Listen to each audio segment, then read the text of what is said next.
Hello and welcome to this presentation which is entitled Welcome to Market Research. It's easier than you think to ask your customers what they want. A brief introduction to myself. I'm Geraldine Chettin, Marketing Manager at Hickson's Business Advisors. Prior to working at Hickson's, I've worked for 25 years in the marketing industry in both the charity sector and the commercial environment. So I hope today I can bring my breadth of experience and knowledge about market research to help you. So what we'll be covering today is what is market research, what types of market research are there, what suits my needs, how to go about getting market research done, how to analyse it and use it effectively, and lastly some potential pitfalls and some hopefully handy tips, and then over to you to use what you've learned. So first of all, what is market research? A straw poll raised these sort of comments. It's an unnecessary expense, something that only big organisations can do with big budgets. It's not for me, I don't have the time. Or it's just too complicated and I know what my customers think. Or alternatively, you might think of it as someone with a clipboard in the high street who comes up to ask you questions about your favourite flavour of yoghurt, etc. Or perhaps it's those complicated acronyms that are quoted by newsreaders and Jeremy Paxman when they're interviewing a politician, Ipsos Mori, etc., etc. Yes, there is market research, but what I hope you will see today is that it doesn't have to be complicated. So the textbook definition of market research that I found to be the most accurate is asking people for their opinions in a structured way so that you can produce hard facts and statistics to guide you. I like this definition because it used the word guide, which I think is very important. We'll come back to that later. Strictly speaking, there are two types of research. Quantitative research uses numerical analysis to measure results of research, whereas qualitative research looks at attitudes and perceptions. These are sometimes known as qual and quant for short. Here are a couple of examples to help distinguish between the two. Firstly, quantitative. A question phrased in a quantitative way would read, please rate the service you've received from Widget Brothers on a scale of 1 to 10, with 1 being poor and 10 being excellent. So typically it gives a rating scale, numerically based, and the participant has to tick a box that reflects their view on the question. Whereas qualitative would say something like, please tell us briefly what you found particularly helpful or unhelpful about the service you received from Widget Brothers today. You can see the question is structured in quite a different way. It is opinion based and therefore asks the participant to express opinions back in words. This type of response will take longer. A different way of looking at this is what's called open and closed questions.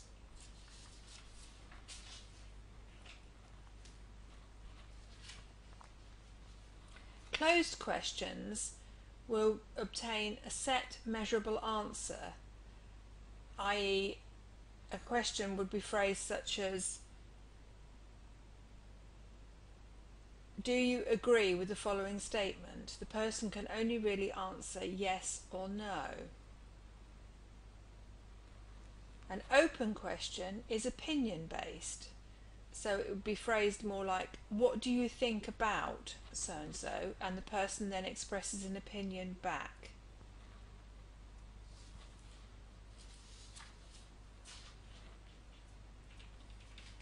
So it's very important before you start any research project to think about a few key things.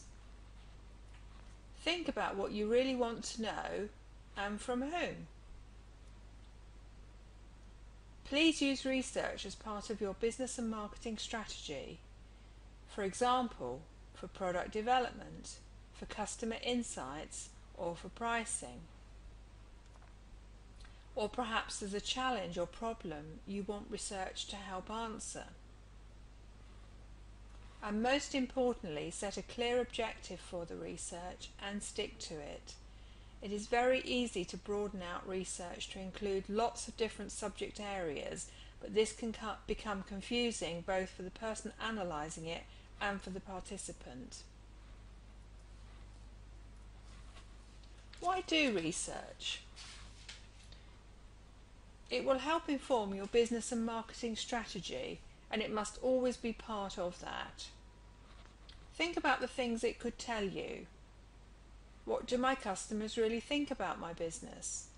Who else could I be targeting? How do I rate in comparison to the competition? Could I expand my business into another area or product, for example?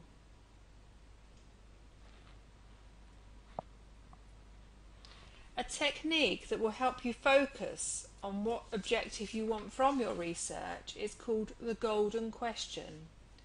It's a simple way to help you focus on what you really want from market research and to think about the golden question.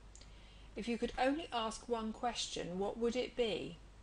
The cartoon here shows an example in a rather amusing way of a character saying, "We could do a survey with only one question. Do you love us?" Perhaps you think this technique is not used in real life. I found this article recently in a national paper which showed that it is.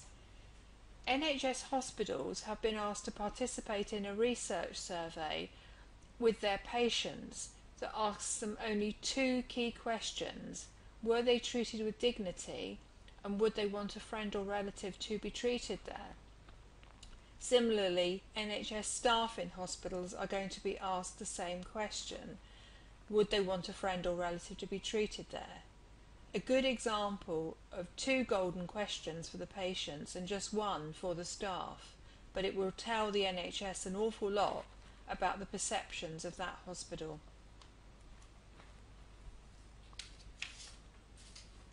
So thinking about what suits your needs, start with your objective and ask, what do I want to ask?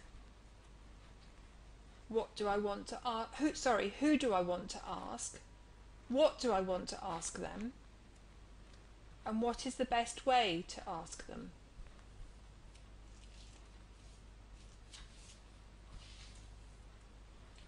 Deciding who to ask sounds easy, but there are some clearly defined audiences, and they must be treated separately. It may be your existing customers, the ones that you have an existing business relationship with. It may be your lapsed customers, those with whom you did business a while ago, but they've not come back to you. Or it may be your potential customers, the ones you want to reach, that are like your existing ones, but you're not reaching them yet. It's also very important to think about reaching the right number of people to make a relevant sample. Sample sizes are very important in research. It must be remembered that not everybody that is asked to participate in research will. A typical figure would be something like asking 100 people, but on average only 10 to 20% of those would actually participate. So do make sure that your sample number is large to start with to give you an accurate response.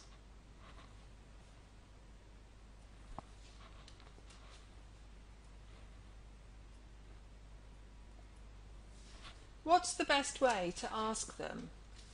Once you've decided who you want to ask and what you want to ask, you need to decide the best way of reaching them. Consider practical options. Here are a few to think about. Face to face, while you meet with your existing customers. It is a route to ask questions, and it's easy and potentially very cheap. but you may not get entirely honest answers, as people are reluctant sometimes to give a negative response when they're face to face with the recipient. You could do research via an existing customer newsletter.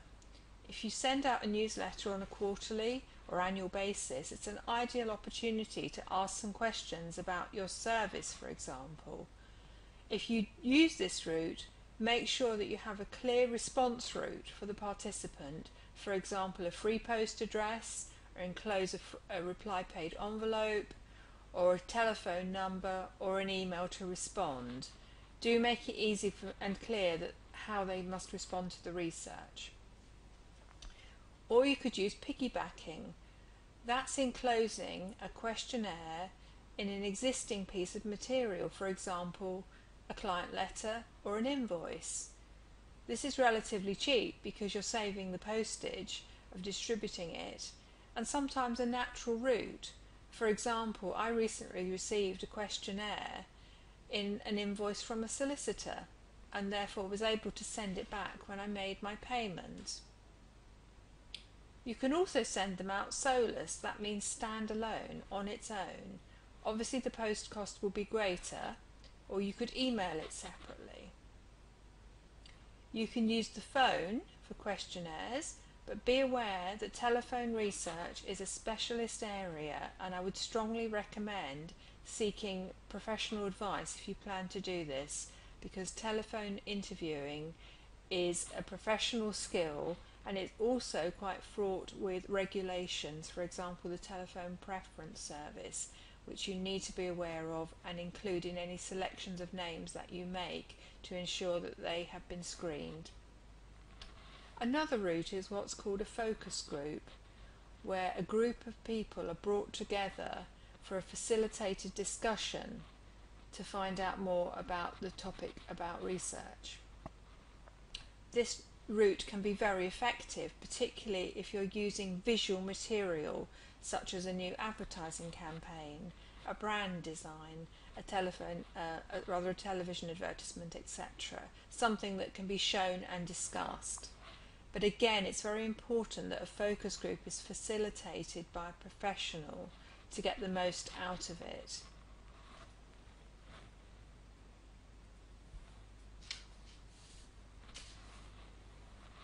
So thinking about your audiences, if you're thinking of researching past customers to find out more about why they didn't come back to you, I would recommend that email or mail are the best options. Let's be honest, you're not going to be front of mind for these people. They may well have moved to another supplier for your particular service or product, and therefore a telephone call out the blue may not necessarily be the best route.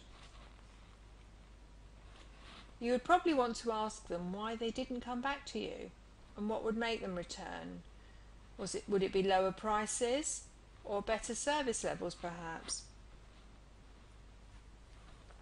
Open questions are more suitable for these kind of areas because they enable the respondent to express opinions.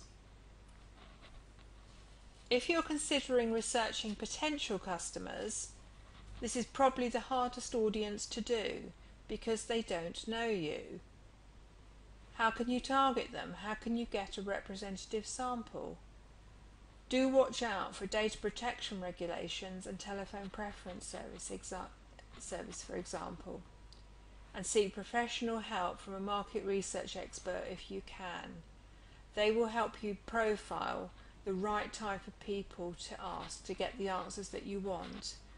Online research providers are also available that can help you target questionnaires relatively simply and cheaply to audiences that they can access.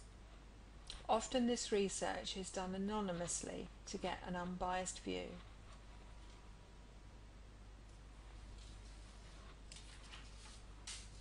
So to sum up so far,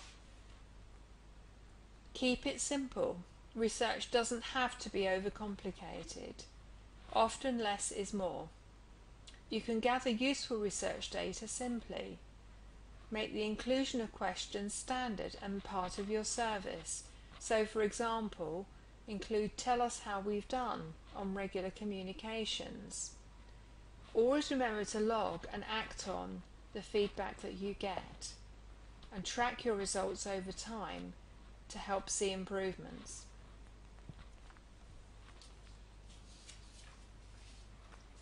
There's really no point investing time and money in research if you aren't going to use it.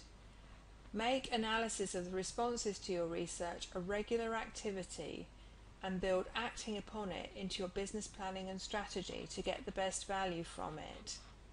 Make it somebody's responsibility to track and analyse the research.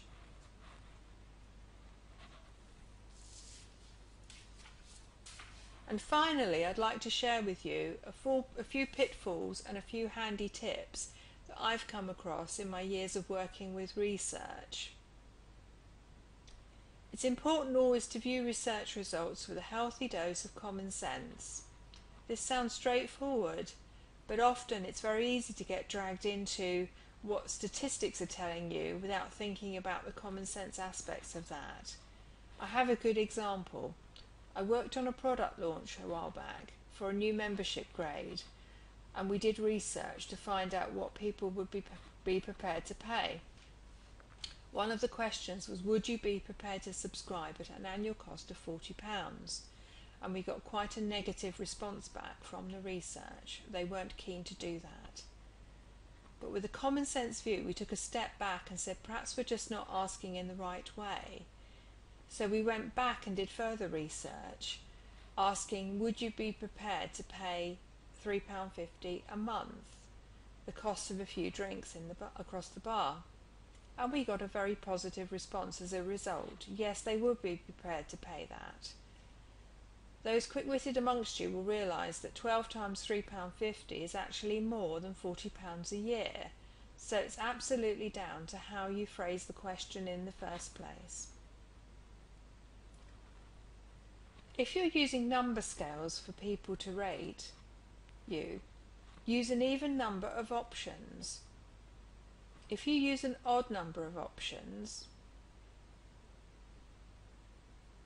people will go for the middle one. So for example, if you give them an option to rate between 1 and 5 your service, the majority will probably go for 3. But all that's telling you is your average. If you give them a scale of a rating between 1 and 6, they will at least have to err on the side of slightly positive or slightly negative. So that is telling you something more.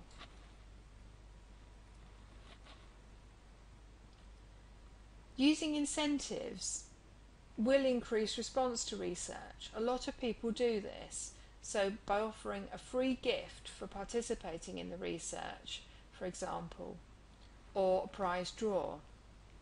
But be aware that results to the research will be less accurate as a result. There are many people who will simply participate in research to get the free gift or enter the draw, but their opinions may not necessarily be accurate ones.